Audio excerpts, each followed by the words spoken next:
Donc nous sommes ici sur l'usine de production d'eau potable de la Malatte, donc qui est l'usine principale de la ville de Besançon, puisqu'elle permet d'alimenter environ 45% des Bisontins.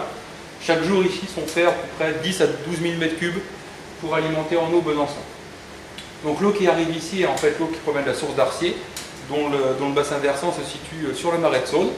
Donc l'eau est amenée par un aqueduc jusqu'à l'entrée de l'usine, et l'eau, afin d'être rendue potable et de répondre aux normes du Code de la santé publique, est donc traitée dans cette usine. Comment ça fonctionne? L'eau arrive donc par un aqueduc, comme je vous l'expliquais. Elle a tout d'abord une petite préozonation, donc on injecte un premier gaz qui s'appelle de l'eau oxydée, tout ce qui est notamment matière organique.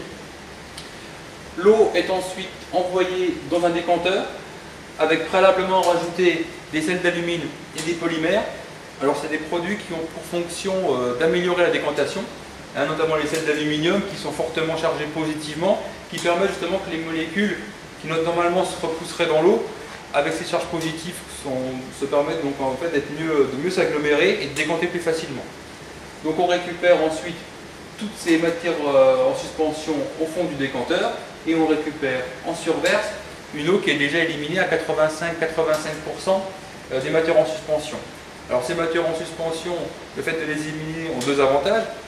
Dans un premier temps, d'enlever tout ce qui est la turbidité, puisque quand on collecte l'eau, elle n'est pas forcément transparente, mais ce n'est pas forcément ça le premier problème. C'est que les matières en suspension sont un terreau d'accroche à tout ce qui est bactéries, tout ce qui est substances indésirables. Donc on va dire que déjà, une bonne partie, entre guillemets, des matières que l'on souhaite enlever sont déjà collectées à cet endroit-là. Ensuite, une fois que cette eau est collectée par surverse, elle passe ici en filtration, et donc la filtration sur sable est un procédé tout à fait mécanique qui permet d'enlever le reste de la matière en suspension encore contenue dans l'eau.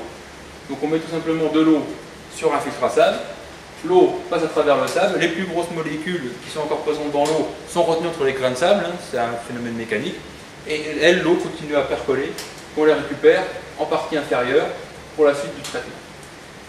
Ces sables se colmatent au fur et à mesure, on comprend bien, puisque au fur et à mesure que l'eau est traitée, le sable retient sa matière en suspension.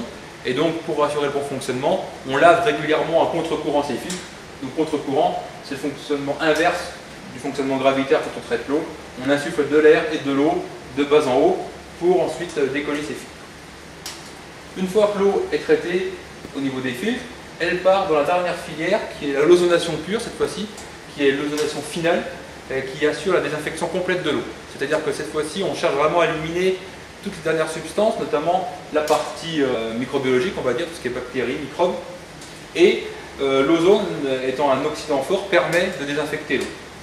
L'ozone a aussi un autre avantage, c'est qu'il permet aussi un phénomène de cracking de molécules, finalement, puisque certaines molécules composées, complexes, sont cassées par l'ozone.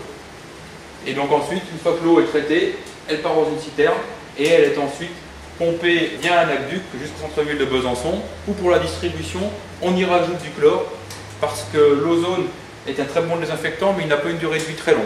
Il a une durée de vie qui est variable en fonction de la température, du pH, etc. Et pour s'assurer que l'eau est saine bactériologiquement jusqu'au robinet de l'usager, on rajoute un petit peu de chlore pour s'assurer qu'il n'y a aucune bactérie qui puisse ensuite arriver jusqu'au robinet de l'usager.